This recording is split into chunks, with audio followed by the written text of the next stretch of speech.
Bukas na ang Do or Die Game 3 ng NCAA Season 99 Juniors Basketball Finals, 9:30 a.m. live sa GTV. Narito ang report. Pasensya na, ako. Pero we're not done yet. I thank the boys, they fight. Hindi ako magaling, si God ang magaling. To God be the glory.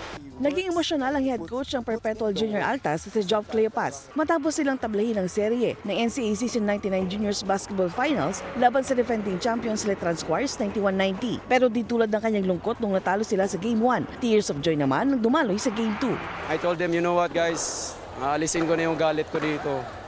But I want you to fight. Let's just play basketball, dive the ball, go hard. And we'll see kung anong talaman ko. And then the boys responded. Kaya sobrang napaiyak ako kanina. Sabi ko, hinihakap ko yung mga players when ongoing the game. So I really appreciate the competition ng kabilang team. So it was, hats off to them.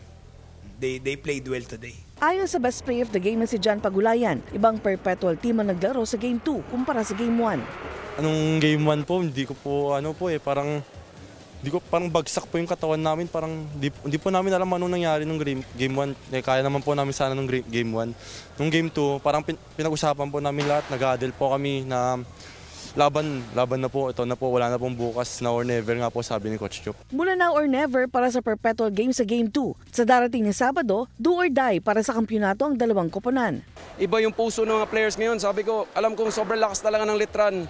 And it's just a blessing today, and then I don't want to say that we're gonna take that Game 3, but God only knows that. We'll just do our thing, we'll just go hard, and then no expectation. Sabi ko lang naman sa kanila, it's just a test. So nanalo kami ng Game 1, nanalo yung Perpetual ng Game 2, so parang pinasarap lang. So I'm excited going to Game 3. So it will be a pitbull fight going to the Saturday. Huwag palagpasin ang Do or Die Saturday ng NCAA Season 99 Juniors Basketball Championship. Sabado, March 23, 9:30 ng umaga, live sa GTV. Marjorie Padua, Balitang Southern Tagalog.